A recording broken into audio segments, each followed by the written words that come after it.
Hello, Canucks fans. Welcome back to the episode of Canucks Conversation brought to you by Bet365. My name is David Quadrelli. I am joined by Harmon Dial. All right, we've got a few things to talk about today, Harm. You and I were texting. Liam O'Brien, what a player. What a player Liam O'Brien is. Liam O'Brien is not our main takeaway from last night's game. No, the Canucks lost 6-2 to the Utah Mammoth. Harm, the Canucks defensive system, we've talked about it a crazy amount, but Nick Schmaltz has never seen it like this. Like, Nick Schmaltz has never gotten to experience the joys of this Canucks defensive environment because there was I think it was the hat trick goal. Was that the one where Chytil and can't remember who got thrown out? Maybe Kampf. I don't remember who it was. Whoever it was, I think it was Chytil's fault because he was technically the center because he took the face off. Both guys go to the point and leave the middle of the ice open. Like, I've never seen that. I've never seen that at the NHL level before. Yeah, that was Schmaltz's second goal. It was a situation where Kampf was supposed to take the initial draw. He got waved out. Chytil goes in to take it, and then he forgets that, I'm the center in this situation now. And so Kampf first is the one that starts to go to the point, which makes sense in that situation. But it's Chytil just having a brain fart in that situation, and especially off D-zone draws or any kind of, whether you're the attacking team in an offensive zone draw or defensive team in defensive zone draw, especially, that's why you'll oftentimes see players talking so much right before the faceoff to coordinate and make sure that everybody's on the same page. And that's just the type of mistake that you can't afford to make at the NHL level. This is stuff that you wouldn't expect and tolerate at lower pro levels. And yet that faceoff breakdown was the least of their concerns defensively, because I thought the biggest theme was how often they got seamed for east-west backdoor plays time and time again. It was ridiculous. And it brings us to the goaltending conversation, which is with Kevin Lankinen. No doubt he's going through it. And there are specific notes I have as far as areas where his game has slipped and parts of his game that he has control over where he needs to be performing better. But also when we discuss his poor outings lately, and especially when a lot of people bring up Nikita Tolpilo's numbers lately and how well he's been playing, I think we have to contextualize that by bringing up how much worse the Canucks have been defending in front of Lankinen compared to Tolopilo in recent games, where the last two games before this one of my big takeaways was how in the Anaheim game and even against the Leafs, the Canucks were limiting both teams to the perimeter. Yeah. They were taking away those backdoor seam passes, and it felt like, okay, they're giving Tolopilo a chance to stop these pucks. Whereas they've reverted back to, in that Utah game, just some goals, not all of them, but some goals where the goaltender realistically has no chance. And you look at Lankinen's most recent starts, you had a really ugly defensive performance last night against Utah. Then you had Tuesday night against San Jose, which we agreed was just a train wreck. That was the game where afterwards Tom Verlander was saying that was awful. We did nothing well. That was the Kevin Lankinen start. And then the game before that as well against Pittsburgh, same sort of thing. Number of defensive breakdowns. You compare that to Tolopilo, the environment has been a lot better. I'd say the game against New Jersey, the January 23rd, that's the one the Canucks lost 5-4.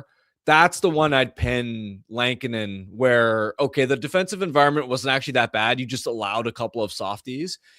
And, but outside of that New Jersey performance, I think a big part of the story behind Lankinen's struggles is just how much the Canucks have left him out to dry. Of course it's part of it. But what do I always say, Harm? What do I always say? It's going to be a big theme on today's show is you're allowed to stop the hard ones too. And Nikita Tolopilo has been. I have some numbers from Natural Stat Trick. And this is the difference though. Like, and I agree, but I don't know if in his last two starts, Tolopilo had to make a single save off an east-west pass. Yes, he did.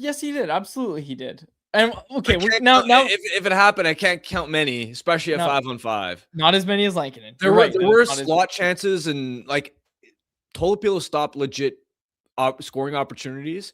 I'm not saying that didn't happen, but I'm talking about the most egregious types of breakdowns where, the first Nick Schmaltz goal, Tom Vander's got to take away that pass across. Yep.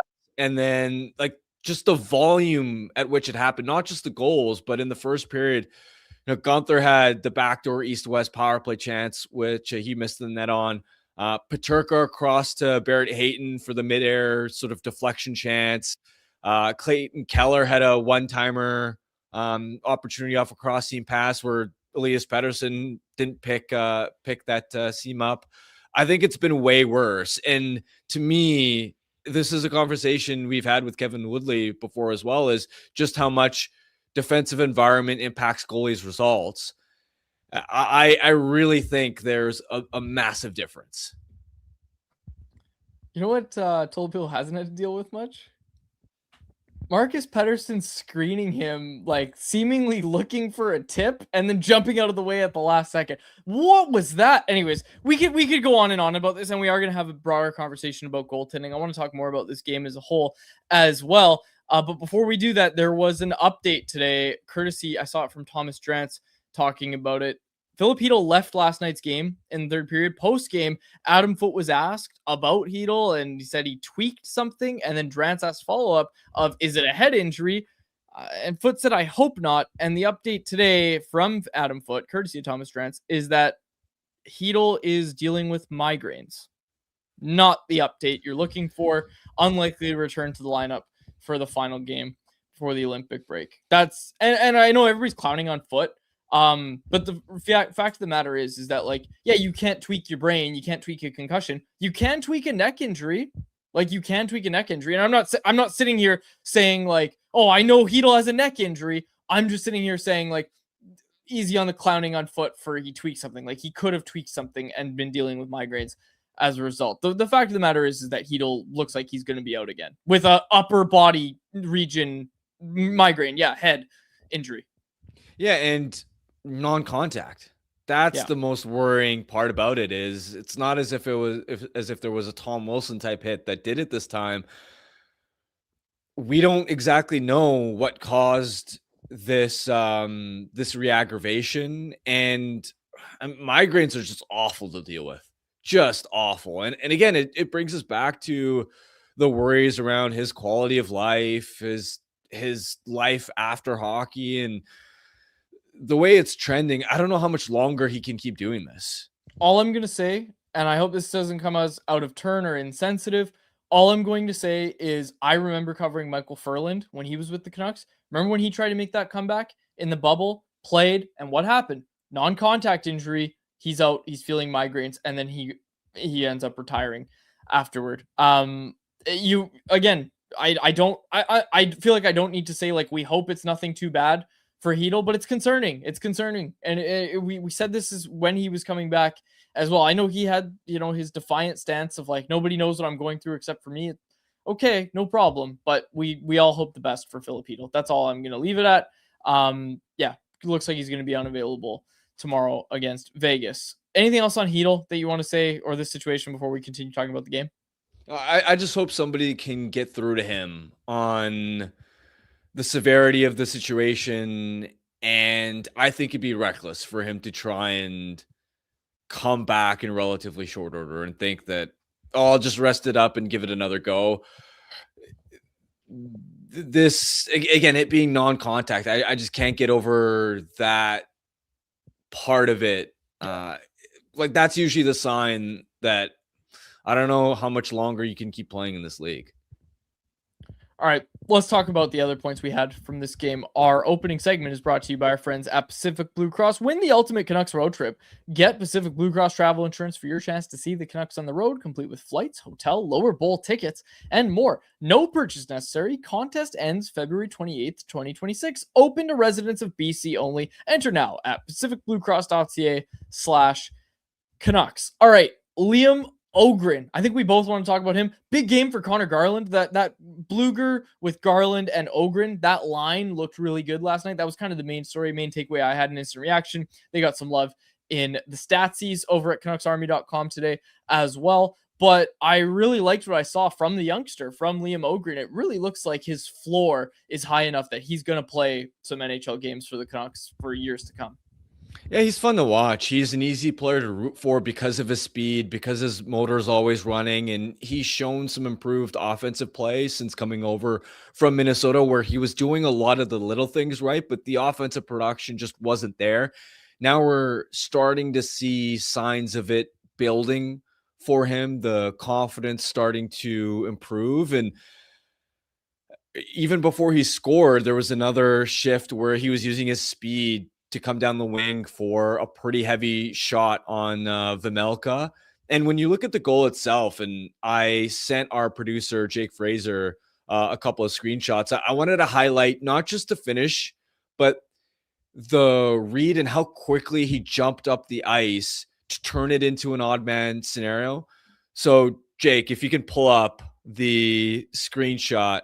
Yeah, so watch how the play starts in the defensive zone, and I'm going to do my best to describe this screenshot for the podcast listeners. But look how deep Liam Ogren is at the start of this play. It's Teddy Bluger who has the puck on the far side, and Liam Ogren is basically at the faceoff dot, and you can see that there are 3 Utah players above Ogren and the play. This doesn't look immediately as if it's going to turn into an odd man rush. The player in the middle there is Dylan Guenther. The player closing on Bluger on the puck is the other defenseman. So you've essentially got a forward as the F3 in that middle lane. And then when you look ahead to the second screenshot, what you'll notice is how quickly, like, look how much separation Ogren has created compared to Guenther. It's not even that he's beat Guenther up the ice. There's no chance of Guenther getting back in that play. And so you take a sequence that started as, all right, Utah has 3 players above the puck, into a clear-cut odd man rush scenario because of how quickly Ogren was able to use his speed to transition from defense to offense. Now, of course, you got to give Teddy Bluger some credit as well, because he made such a sick backhand saucer pass dish to Garland, tape to tape, to set it up. That's a really high skill play, and that pass deserves a big shout out as well. But Ogren's speed to get up the rush, I think that deserves a lot of credit, outside of just, hey, that was a nice finish, because not every player on this Canucks roster would have been able to capitalize on that transition counterattack opportunity. And with Ogren, I threw this comparable out early. I did, really early. Reminded me more and more of Podkolzin, man. Like, it reminds me a lot of Podkolzin. And when I say that, obviously, I mean the high motor, the high floor of his game that for some reason the Canucks could never use. Like, basically, I'm talking about the Oilers version of Podkolzin, the guy who can play with the best players in the world and fit in fine and be one of their favorite line mates, by the way. The guy who can kill penalties. Why the hell Podkolzin never killed penalties? I mean, longtime listeners of this show will know, Faber and I have been saying this for years. Why he never killed penalties was insane. No coach ever had a good explanation for it either. Anyway, he reminds me so much of Vasily Podkolzin, and he wears the same number. I think Ogren's value as a player could end up being a little bit higher too, because I like Ogren's shot better than I like Podkolzin's, where I think a lot higher. You hope a lot higher. Of course, yeah. And now we should mention, of course, Podkolzin's already got 12 goals this year, so he's producing at like what's that pace? 17, 18 goals. 18, yeah. So that's awesome, but it also comes with the caveat that he gets a lot of time up the lineup with Leon Draisaitl. But the point being, I like Ogren's shot better than Podkolzin's, and I think he's even faster than Podkolzin. So the ceiling is definitely higher than that, but I like that as a floor comparable. As even if this guy were to somehow make no further progress, he would still be a really effective top 9 forward for you. I've loved what I've seen from Liam Ogren so far. Any other takeaways you had from last night's game? Yeah, we can I've got a couple of the notes. I think Jeff's here and waiting for us, so I feel like we could maybe talk to him and then we can wrap up our notes on the game. Sounds good, and we'll get to our poll question later as well. Jeff Paterson joins us. He's a presentation of our friends over at Hurley and Levelware. We talked about this. Golf got a moment right now. Not just in the traditional sense. What used to feel buttoned up has opened into something way more cultural. You're seeing athletes from all kinds of pro sports getting into golf, basketball, hockey, football players, even surfers, using it as a new competitive outlet, a way to hang out and just enjoy the game differently. That shift is exactly where the Hurley and Levelware collaboration comes in. Hurley brings that laid-back board sports energy, and the collection pulls inspiration from Hawaiian and coastal prints, relaxed, expressive, and rooted in lifestyle. Levelware takes that inspiration and brings it to life through performance-driven, sustainably made apparel that's actually built to move and play. The result is the Fairwaves collection, modern golf silhouettes that feel lighter, more wearable, and less rigid. It's respectful of the game's roots, but definitely not stuck in tradition. The collection is live and available on Levelware's website to shop. Go to levelware.com, check out the polos, hoodies, and casual wear as well. Jeff Paterson, big golfer, actually, joins now. Jeff, you smoked all of us at the Penticton Golf Club not that long ago. Do you think one of these would look good? I mean, you've seen these. These things are beautiful, these Levelware shirts. Yeah, I mean, look, you're a fashion mogul. We're all focusing our attention on Milan, one of the great hubs of the fashion industry, and you would fit right in there wearing a Levelware polo. You could walk the catwalk. Now, the golf in Penticton was fun, but did really anybody win that day? Because we all lost to daylight, right? We played that last hole. You lost a ball in the middle of the fairway due to darkness. Like, you didn't deserve to lose the ball, but we couldn't find it. It just, I know. We were pushing daylight. So, yeah, probably should have cut our losses at like 16 holes, but we had paid for 18, and damn it, we were going to get all 18 in. Yes, we were. That was a great time. All right, Jeff, lots of different conversations going on. I know you were in the background. You heard some of those conversations. I want to ask you first about the goaltending, because I think Harmon and I are about to disagree pretty hard. We haven't just yet, but I always say this about goalies is like, you're allowed to stop the hard ones too. And it just feels like Kevin Lankinen, really since the middle of last season, hasn't stopped many hard ones. And I think Nikita Tolopilo is playing at a different level right now. What say you about the goaltending down the stretch? Really, I think Tolopilo needs to make a lot of starts down the stretch is really what I'm getting toward. But what do you think about the Canucks goaltending right now? Yeah, Lankinen's been disappointing, and the environment that he plays in is equally disappointing. I get that, but I'm with you, Dave, that his job is to save pucks ultimately. And like that first goal, everybody's focused on Tom Willander, and he didn't look very good on the defensive read and letting his guy go. But Lankinen's sliding like so far out of the net. Like, give yourself a chance to make a desperation save.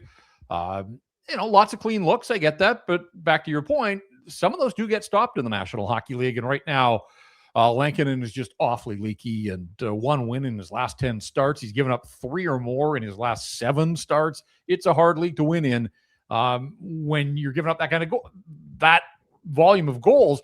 And sure, like Tolopilo, the Canucks played better.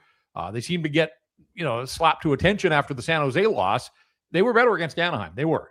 And Tolopilo's play reflected that. But the Leafs had 18 shots in the third period. Austin Matthews had a penalty shot in overtime. And Tolopilo gave up 2 goals and made 39 saves against Toronto on Saturday. So, I think it can be done. It's just really from the outset this year compared to last year when he arrived on the scene and didn't have a training camp and hit the ground running with a couple of preseason starts and then was so good out of the gates for the Canucks last year. It's been anything but. And of course, this season started with a personal issue and a leave. And it just feels like Kevin Lankinen hasn't been able to catch up from that moment on. And I'm curious to see, where does he slot on the Finnish depth chart? We saw today that UPL had to be replaced by Eunice Korpisalo. Does that make Lankinen the second guy behind UC Saros? Maybe he already was. Will he look better in a better defensive environment, or best on best, is he going to get lit up if, I don't know what kind of opponent he would face, but I am curious to see if he gets to start in the Olympics and what does he look like, because right now he's not delivering. And we can say that about a lot of guys, but certainly I do think it's fair to say that Kevin Lankinen just has not been particularly good for the Vancouver Canucks this season. It's gone a little bit quiet lately for Elias Pettersson offensively, especially from a goal scoring perspective. Anytime Pettersson gets brought up, there seems to be a debate around, well, how critical can you be of his offensive output and struggles at times because of the line mates that he's been saddled with. Where do you stand on Pettersson's underwhelming point production this year, where he's been better than last year, but ultimately still producing at the level of a second line player? But it does come with the context that, yeah, he has had some pretty subpar wingers for most of the season. Yeah, I thought he and DeBrusque were brutal last night, just invisible. And for the most part, we've given Petey his flowers for his defensive play and effort and blocking shots and buying in.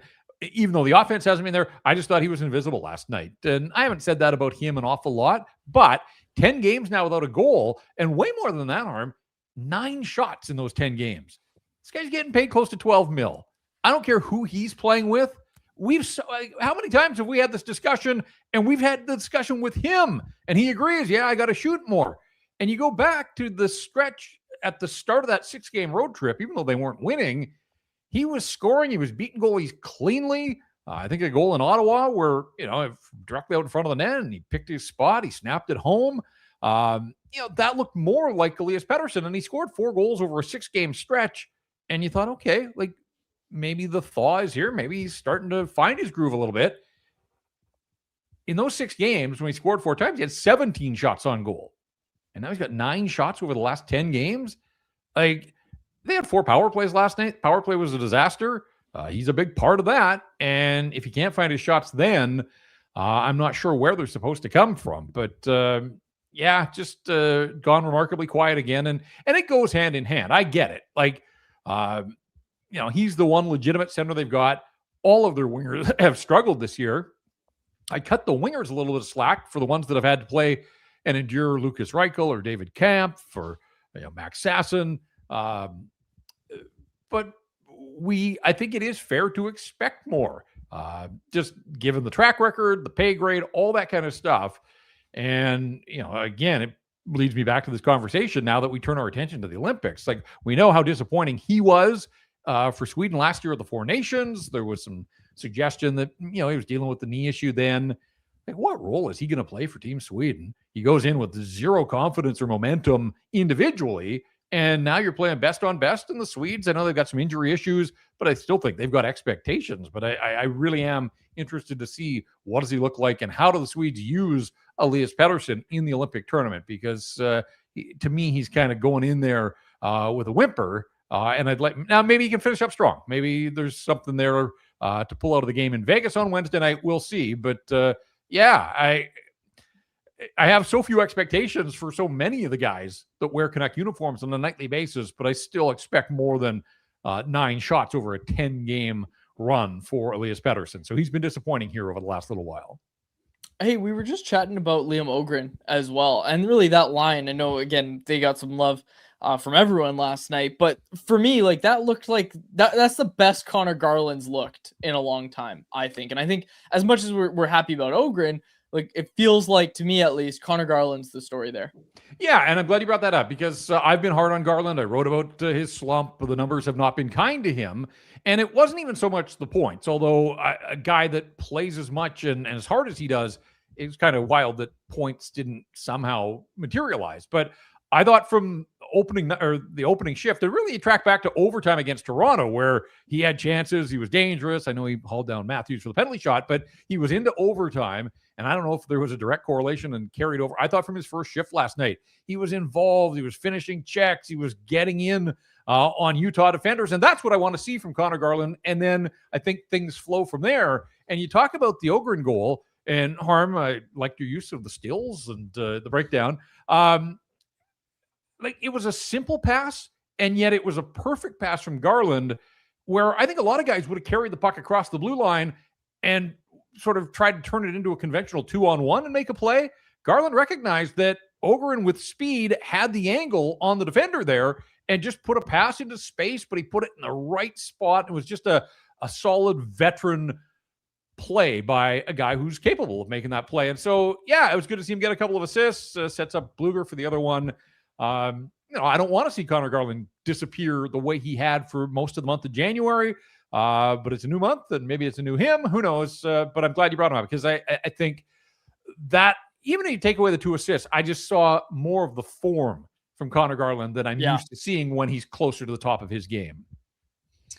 What have you thought big picture about Tom Vander this season? I think for most of us, he's exceeded expectations, where at the very least, he's already an everyday NHL defenseman, whereas a lot of us, myself included, thought that he would need maybe half a season in the American League to develop before he'd be NHL ready. And there definitely seem to be some highs and lows where I think the offense has translated better than we maybe expected. Decent amount of point production already.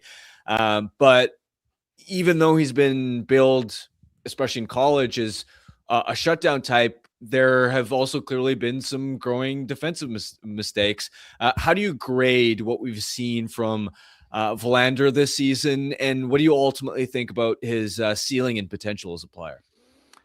Yeah, I think for the most part, there have been so many disappointing stories with the Vancouver Canucks this season that I would put him in the positive bucket.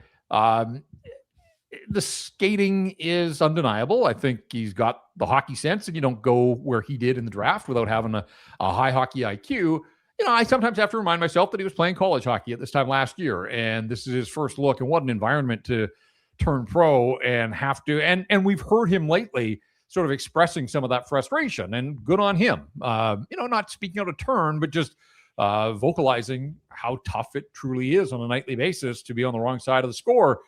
I think there's still some issues with his decision-making with the puck, and I think his skating allows him to recover and sort of bail himself out on occasion. There were a couple of games in the homestand where he seemed to have simple plays available to him, and I didn't love his decision-making, but he's a smart player. He doesn't compound the problems, and he kind of got this escapability because of his foot speed and his ability to get back into position. So, I want to see more of him. I think he's up now for good. I don't think they're going to send him back maybe over the Olympic break he goes down. I'm not sure what their plans are for the guys that are eligible, but for the most part, I think he's in the NHL to stay. And it's just a matter of working with him, refining his game. I'm with you. There's been more offense in his game than I would have anticipated for a 20-year-old first-year pro.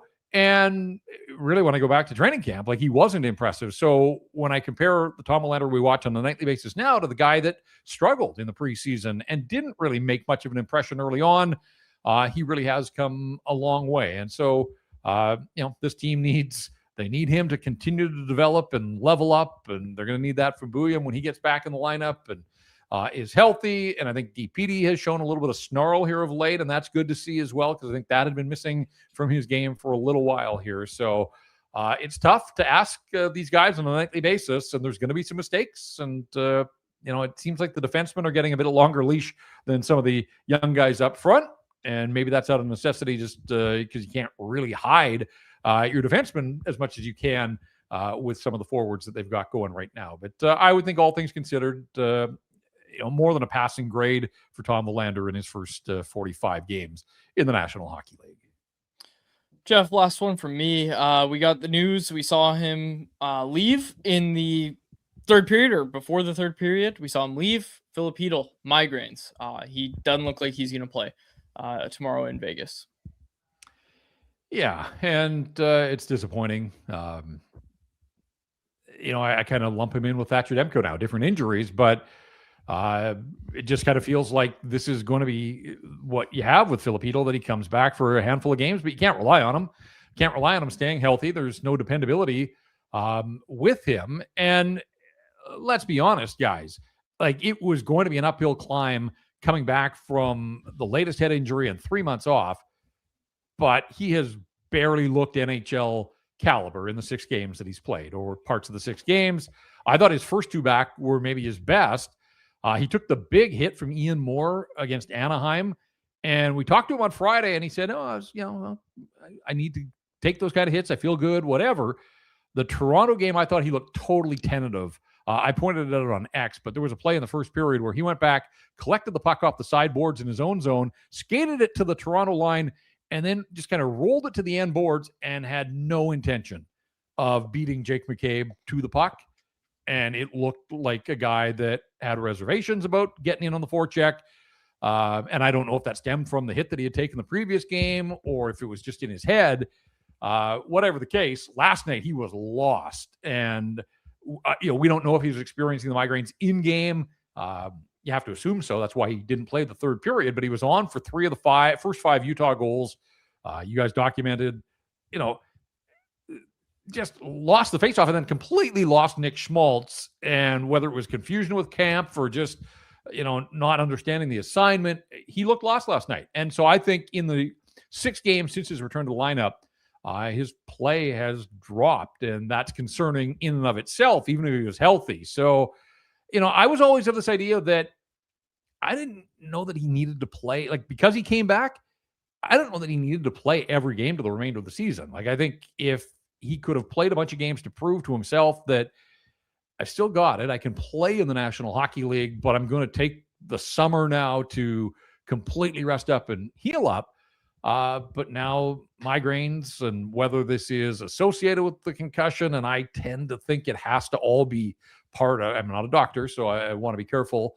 But it just, on the surface, it feels like there has to be a correlation that he can't get through 6 games without another head injury. It's problematic on so many levels, and you just wonder if there is a future of NHL hockey for Filip Chytil at this stage. Yeah, it's a sad situation, and of course it's one we're going to follow. And I liken it back to Michael Furland when he tried to make that comeback, right? It brought it up, and yeah, it's unfortunate. So yeah, hope the best for Filip Chytil. Jeff, I think this will be our last chance to talk to you. I know I said last one for me on the last one, but just anything about Olympic hockey that you wanted to say. Sam Bennett added to Team Canada today.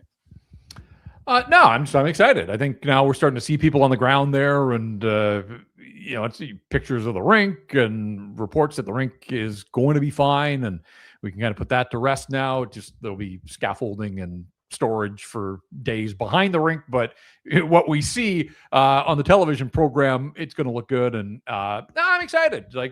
I was a bit of a slow adopter to the Four Nations, I'll be honest, but when we got overtime in the gold medal game, I was like, fast forward me to Milan and let's get on with the Olympics. So to have NHLers back, it's that part's exciting. Kind of curious to see, we talked about PD and Lankin. I think the Canuck guys, I'll have more than a passing interest, like Teddy Bluger. What role does he play on a Latvian team that can't have huge expectations, but they generally find a way to be plucky and can be a bit of a roadblock for opponents, and he's playing well. So, David Kampf, what does he have to offer Czechia at this level? We shall see. So, I'll be watching that kind of stuff. And and then, on the women's side, it's always been Canada, US, but I am a little concerned that more than looking forward for Canada, they got to be looking over their shoulder, perhaps, which is probably good for the women's game, but maybe not good for Canada in this instance. But, the arrival of the PWHL here in Vancouver, there's name recognition now beyond Sarah Nurse. And I think that part's exciting that, there should be a new wave of fans, and interest in the women's game should be at an all-time high. So, that's just on the hockey side. And then I'm one of those guys that gets into short track speed skating and, whatever, pick me a sport that I know nothing about for 4 years, but once it's on my television, massive consumer. So I'm ready. Let's get her going. Love it. Thanks, Jeff. Appreciate it. All right, guys. Enjoy the break. There he is. Jeff Paterson, the host of Rink Wide Vancouver. Catch him after every game, including tomorrow's game against Vegas. All right, Harm, we got to pick up this goaltending chat. You good with that? Yeah, and I don't think we disagree as much as you think. Because I'm with you that Lankinen hasn't played well enough. I just want to make sure that we really emphasize that it's Kevin Lankinen hasn't played well enough. And part of the story is also that they've defended especially poor in front of him relative to Tolopilo in these last couple of weeks. Just so it's not just a, hey, Lankinen sucks thing, and look how much better Tolopilo is. I just wanted to add nuance to the conversation. Okay, now where did you get your numbers that it's a better environment for Tolopilo than it is Lankinen? Because I was looking at Natural Stat Trick and following along with the stats. You can't look at the public data because the East-West stuff, I'm using my eyes. That's true. Whoa. What? What'd you say? I'm using my eyes, baby. The eye test. But seriously, the natural stature can't capture. And I, of course, I'm a big numbers guy, but the public analytics cannot track the east-west passing movement, pre-shot movement. That is the biggest flaw and the biggest weakness in the expected goal models that we have available publicly. Now, more sophisticated private models such as ClearSight Analytics and Sport Logic, they can account for that passing data. And that's where even some of the public goals saved above expected data that, let's say, Evolving Hockey has, I still take that with a pretty considerable heap of salt, because it doesn't capture the nuance of this passing data. But I'll tell you this, because I use my eyes too, notably.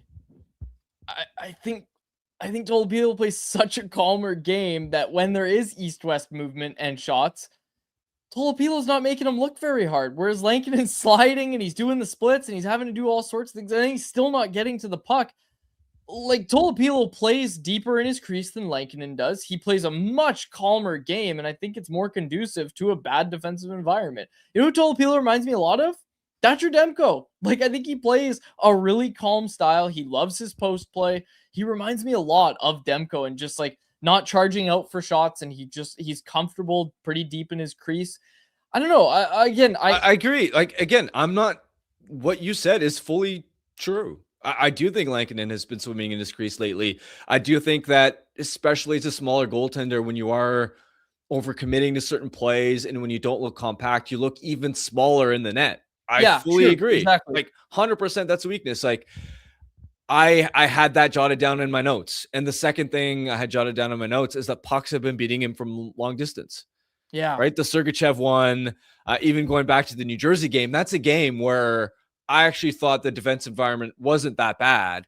And yet there were still shots from distance that were getting past him that Tolopilo, the way he's playing right now, would stop. So I'm right there with you. I fully agree that even after you account for the difference in the defensive environment for the two of them within the last couple of weeks, that Tolopilo has been the better goaltender. No doubt about it. Fully agree. And I want to see a lot of Tolopilo down the stretch. We mentioned that yesterday, and I was the first to say, hey, I want to see Tolopilo get a bunch of starts. I don't want to see the Canucks just ride Lankinen into the ground. I don't see a point in that. Tolopilo's earned the opportunity. I just wanted to make sure that we add the context that, hey, for whatever reason, lately it's felt like they've especially left Lankinen out to dry. Let's get to our poll question, which is about this topic. Our poll question is brought to you by our friends over at Greta, a great spot for the big game Sunday, February 8th. They're going to have their party, giveaways, prizes, and more. Make it your spot to watch. Go head on down there, get a reservation, gretabar.com. 50 West Cordova Street is the address. Let the games begin. All right, poll question today. It is about Lankinen. It is about Tolopilo. It is how should the Canucks split up their goaltender starts for the rest of the season. Our options were 50-50 split, give Lankinen more starts, give Tolopilo more starts. Leading the way right now, 49.7% of voters say a 50-50 split. 43% say give Tolopilo more starts, and 7.3% say give Lankinen more starts. I am very, very firmly in the give Tolopilo more starts camp. I'm 50-50, and I think if Tolopilo continues outperforming Lankinen, then you can move to a 60-40 split where Tolopilo is earning more of the starts down the stretch. I think people need to remember, and I think this is an important part of the equation that people often forget, is how a guy got here. Like, Tolopilo led the Allsvenskan in save percentage. I think he was 22 or 23 years old, whatever it was. And they signed him as a free agent. And you know what was behind that? Was Ian Clark saying, I think we can turn this guy into something. And how many times have I brought up that conversation I had with Ian Clark, where I wrote the article about his philosophy for scouting young goaltenders and how I would much rather take a wild horse, is how he described them, and then tame them, rather than taking a guy who's got all the technical skill in the world at 19, which is what Canadian goalie schools are teaching, Don't get me started on it. Don't get me started on that topic.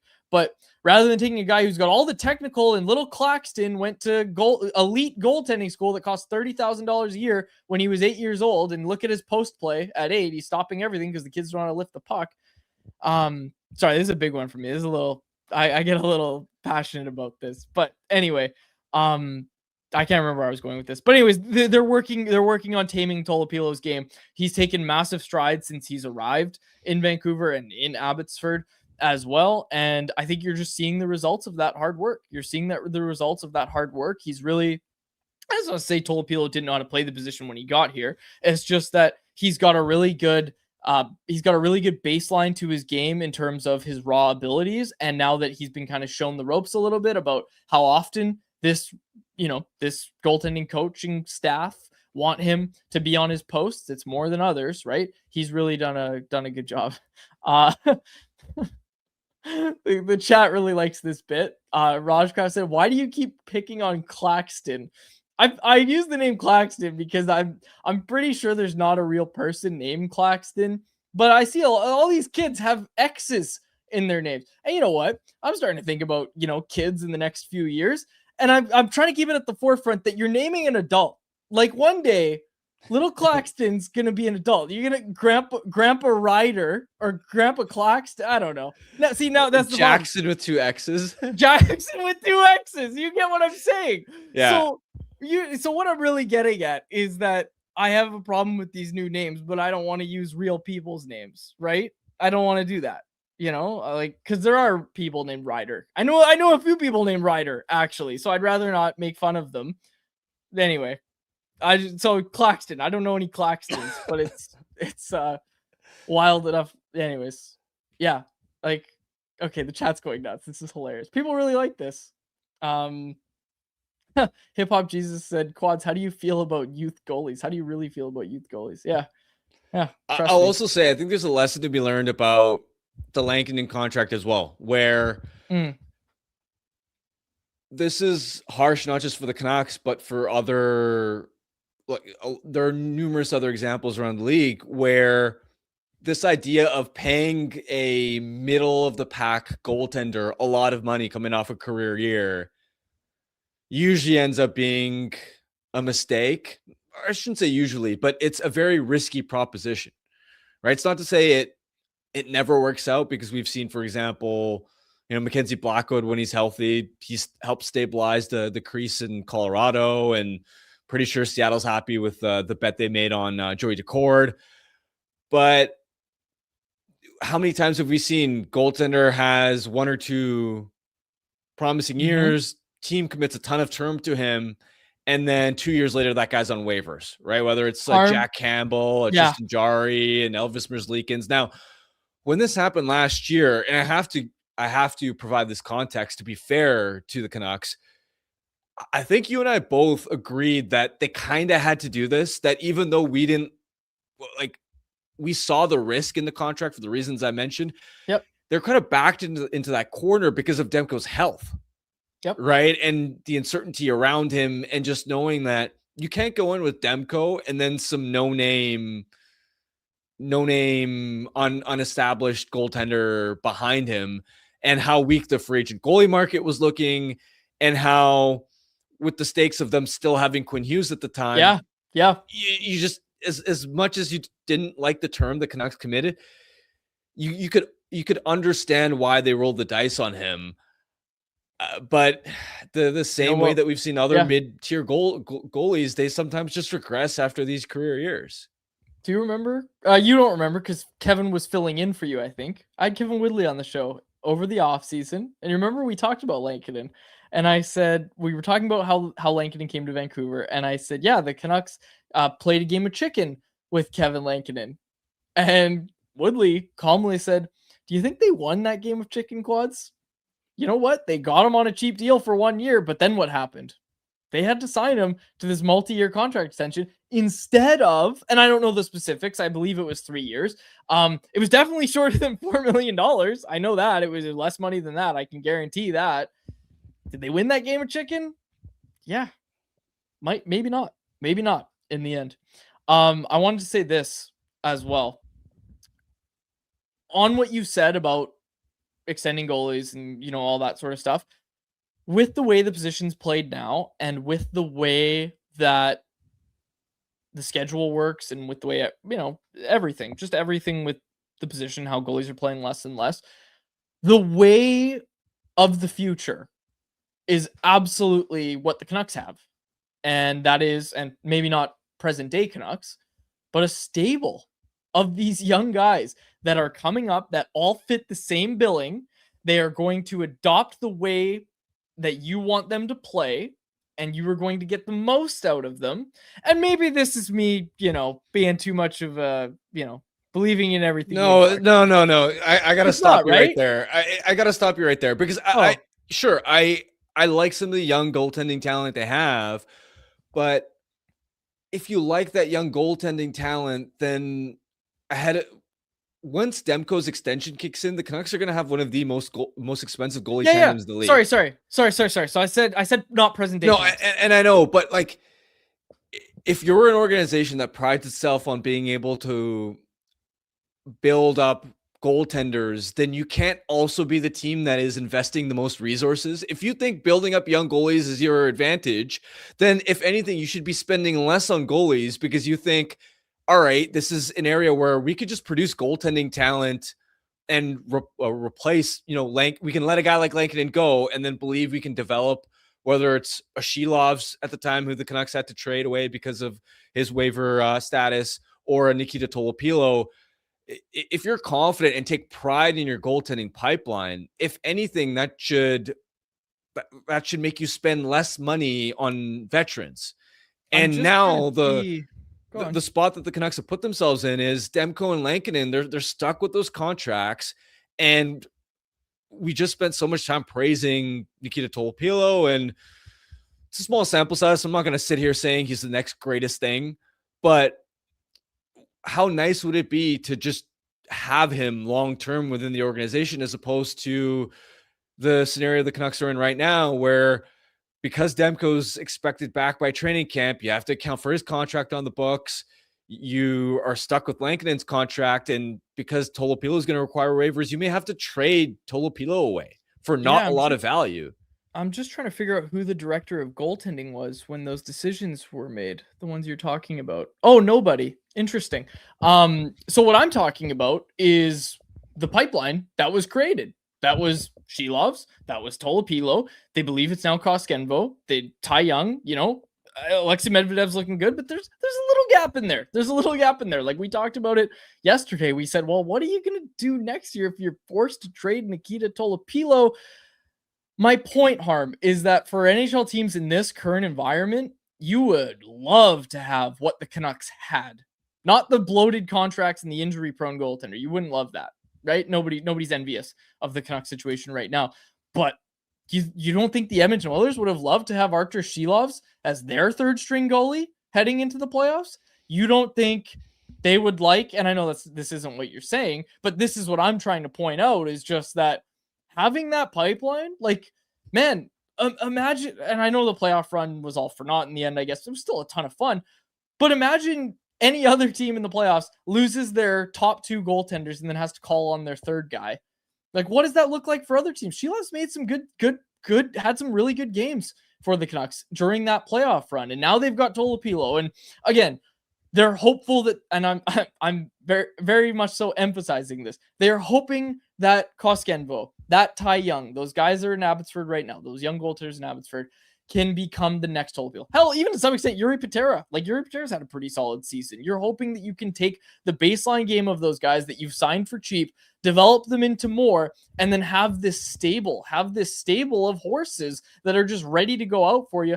And that's the other part is that the trick sure seems to be not buying high on those guys and extending the goods. Don't sign those guys in free agency. Sign the potential, develop the potential, do it a lot so that you have a big stable of those guys waiting in the wings. Canucks hopefully are going to get back to that. But yeah, you're right. They extended those guys, and I don't have much more to say on the matter. Yeah, we can move on from goaltending. Agreed with a lot of points you mentioned there. Let's get to anyone else. Yeah, let's get to anyone else. We got some stuff from the chat here. Let's go. Oh, we had a super chat. My mistake. Sorry. All right. Walk in the chat. It's a 279 super chat. We appreciate it. He said, Lankinen will lead us to DuPont and Liam Pugh. Who the hell's Liam Pugh? Is that a real name? Liam Pugh. You heard of him? I haven't done my 2027 draft research beyond DuPont yet. Okay. So he's from Langley, born in 2010. Don't like that. He's playing for the Regina Pats, 11 points in 22 games. But if he's playing at 15, doesn't that mean he has like the generational status or whatever? Or what's it called? Jacob, you can jump in here. You play junior hockey. Exceptional status. That's it. Yeah, that's it. If he's 15 playing in the dub, I'm right about that, right, Jake? No, you can play. I think it's like there's a limit, but you can play a certain amount of games at the age of 15. Oh, okay. Okay. Got it. Oh, this is interesting. He got exceptional status from the provincial hockey body. That's so. Is there, Jake? You chime in again because Harmon and I definitely don't know the answer to this. Is there like do you have to get it from the provincial level and also the like Hockey Canada as well? Is that a thing, or am I misreading everything? They're all I'm not 100% sure, but I think they're all different like bodies. And so I think with him, he got exceptional status to play U18 when he was 14 years old, kind of like Connor Bedard and Matt Savoy as well. Got it. Okay. Beautiful. Love it. Oh, he's 6'2" at 15. Holy smokes. Okay, maybe. Yeah, okay. Thanks for that, Jake. Appreciate that. That was a super chat. It was brought to you by the BC Mental Health Foundation. All of our proceeds from our super chat go to the BC Mental Health Foundation, changing the face of mental health and addiction by spreading breakthroughs in care, public understanding, research, and knowledge exchange. All right. Also, little confusion there. Different Jacob in the chat. Someone in the chat's like, was that really Jacob's voice? We have two producers. Jake Fraser, who we talked about on yesterday's show. Jake, tell everybody how great my stopping was by the end of our session together. Yeah, it was a lot better than the first one. The first one was like a roller hockey turn stop, and then it was an actual stop at the end of the night when we went. How far away am I from exceptional status? I might give you a few years. Awesome. Thank you. Appreciate that. Yeah, so we have two Jacobs. Both of our producers are named Jacob. Yeah. All right. Okay, let's see. Anything else in the chat? Anything you want to chat about, Harm? Oh, yeah, Sam Bennett. We mentioned it with Jeff, but I just think it's worth mentioning. Sam Bennett named to Team Canada. Anthony Cirelli. Man, that sucks for Cirelli to go down with an injury this close to the Olympics. He's gonna miss Milan, and Sam Bennett coming in. Yeah, not overly surprised that Bennett got the call over a Connor Bedard or a Wyatt Johnston or a Mark Scheifele, because Doug Armstrong, after announcing the Canadian roster weeks ago, said that if certain players got injured, they would try and find a similar stylistic replacement. And in Sam Bennett, you've got a guy who can play the center ice position, plays more of a meat and potato style, can take a lot of draws, and fills more of a bottom six type of role, similar to the one Cirelli was going to occupy. I want to talk about the Artemi Panarin trade rumors. People in the chat wanted to talk about this as well. I saw the Oilers yesterday. Like, I saw it was bumping in Oilers land, the rumors that that Panarin might be wanting to go there, chase a cup. What can the Oilers give up in an Artemi Panarin trade? I don't think they're going to have any, do they have any assets to make that work? I don't think so. Well, this all comes down to Artemi Panarin because he has the no move clause. He has all the leverage in this situation. I don't think this is what he will do, but hypothetically, he could go to the Rangers and say, I'm only going to Edmonton. Work out a deal with them. And if not, fine, I'll stay here and you'll lose me for nothing. And good luck selling that to the organization, to your fan base in the organization. Good luck, Chris Drury. Man. So he can completely handcuff the Rangers in this spot. And whether it's one suitor, 2, 3, 4, however many he wants, Panarin has all the control in this situation. And it's why when you look at a lot of the reporting around this right now, it's around what Panarin wants and what his agent Paul Theophanos is looking for in his camp talking to teams. It's not so much Drury being involved in talking to other teams. It's the process is in this case going to more look like Panarin's camp looks at all the other opportunities. They talk to all the other teams, and then they go back to the Rangers front office with, these are the spots we can realistically work out a trade for. Now it's your job to figure out a move. Work with What's that his team. agent's name? Paul Theophanis. Same as Kaprizov's agent. That sounds so Greek. Am I right? It sounds Greek. I have no idea if he's actually Greek. Jake, I know you're other Jake, but other Jake, I would say book Paul Theophanis on the show. All right. Okay. Anything else? Well, also the Panarin situation is especially tricky because a lot of the reporting suggests that he wants an extension in place, ideally, from whatever team he goes to. But then you hear the rumors about him wanting $50 million in total contract value on his next deal. And that's a lot for a potential team to take on. And so he's going to have to make a decision, I think, at some point around maybe there's a team out there that is willing to actually pay him that extension and trade for him right now. But perhaps it's not one of his ideal destinations, where right now his top choice is going somewhere in Florida, whether it's the Panthers or the Lightning. But I don't know if those teams are necessarily going to be the ones that want to extend him. And then if he can't find the ideal spot where he can get traded there and immediately sign that big ticket extension, is he then going to open up his options to, all right, I'm open to going somewhere as a pure rental? Because that's where Edmonton becomes a realistic option. That's where Dallas becomes a realistic option. Those teams can't afford his next contract. And really, this is a fascinating spot for him and his agent to be in, where he's trying to both go to a destination that he wants to be in. And we know Russians can be particular sometimes about the spots and cities that they want to go to. And then second, he ideally also wants to get that extension done. I don't know if he could check off both boxes. Yeah, that's fair. RE45 in the chat said Panarin and Kucherov on Tampa would be sick. It would be. Like, I think Panarin probably thinks so too. Yeah. That'll be an interesting one because the Oilers don't have cap space to do that right now. And maybe Tampa could, if it gets creative, find the cap space to re-sign him, because they already took care of Mosier's next contract.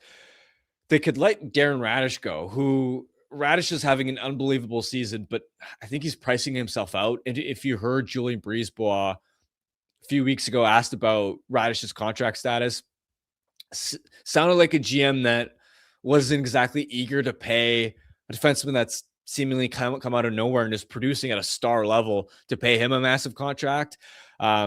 They, with the increase of the cap, are going to have more flexibility. So I wonder about Tampa as maybe the best option for Panarin to maybe get both of those boxes checked, because I think Florida is far less likely to be able to make it work, especially because the Panthers, after losing last night to the Sabres, they're in a really tough spot just to get into the playoffs. I don't know if this is going to be a year where they're trying to get something done. You look at the wild card race right now in the East, they are 9 points back of the Boston Bruins. And there are, even just looking at the teams outside of a playoff spot, Washington, Columbus, Ottawa, and Toronto are all ahead of them right now. They're going to need to play at some ridiculous, like close to 750 points percentage rate down the stretch to catch a team like Boston for that final wildcard spot. And I don't know if they can do that right now. This is funny. I am Don B said, any news on the practice facility? No, none. All right. And then he said, can't we reuse the arena in Milan once the Olympics are done? No, not quite. Elsa Boston said, have the men's Olympic teams named captains yet? I don't think so. I'm guessing Sidney Crosby is going to be the captain for Canada. That was sarcasm. Of course obviously he is, yes. But yeah, they haven't named assistants or anything like that. I'd imagine similar to Four Nations. All right. I think that's enough for today. I don't think we have anything else. I'm going to be watching the Flyers game tonight. That's all I'm going to say. I don't know. Okay, let's quickly talk about this. Can you give the context? So Flyers fans are really upset about the Matt Michkov situation.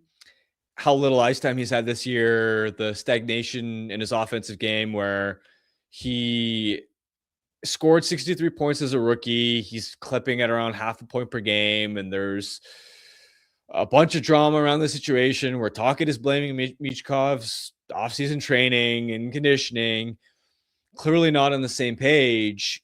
And the Flyers are pissed off because Flyers fans are pissed off because they view Michkov as rightfully the most important piece of their rebuild, and as, hey, you need to turn this guy into a star player.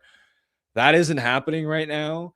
And so there was a Flyers fan on X yesterday that was trying to organize, hey, at the 19-minute mark of tomorrow's game, we're going to be organizing a Fire Tocchet chant. And that tweet blew up. I don't know if the chant is actually going to happen, but I'm going to have the game on. It shows that people are mad. It shows that people are they're mad. furious. And I think we should tomorrow have a more, like, a deeper conversation on this, because a lot of Canucks fans have been having fun with the storyline, and I just think there's a lot of meat on the bone to speak on this topic. But yeah, let's see if there are Fire Tocchet chants tonight, I suppose. All right, let's get to our Bet365 bet of the day, brought to you by Bet365. I don't remember what I took yesterday. I'm all over the place. It was some home underdog. What did I do? Oh no, they definitely lost. All I remember is checking it and seeing that they lost. All right, so we rinse and repeat. Let's go. Washington Capitals are road dogs against the Philadelphia Flyers. Yeah, I like this one.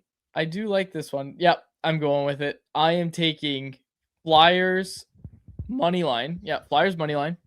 You can get it. Oh no, excuse me. Capitals money line. Capitals money line at plus 115 odds. You can get that over at Bet365. Whatever your bet is, it's never ordinary at Bet365. Download the app and get it on the game. Use the code NATION at Bet365. Must be 19 plus to play. Hey, if you choose to play, please play responsibly. Fun show, gentlemen. Fun show. We'll close it out there. For my co-host, Harmon Dial, and our technical producer, Jake Frazier, my name is Dave Gugelli. Thanks so much to the episode of Canucks Conversation. Canucks Conversation is live Monday through Friday, every weekday at 2 p.m. over on the Canucks Army YouTube channel. Make sure you like, subscribe, and interact in the YouTube live chat every day with us, folks.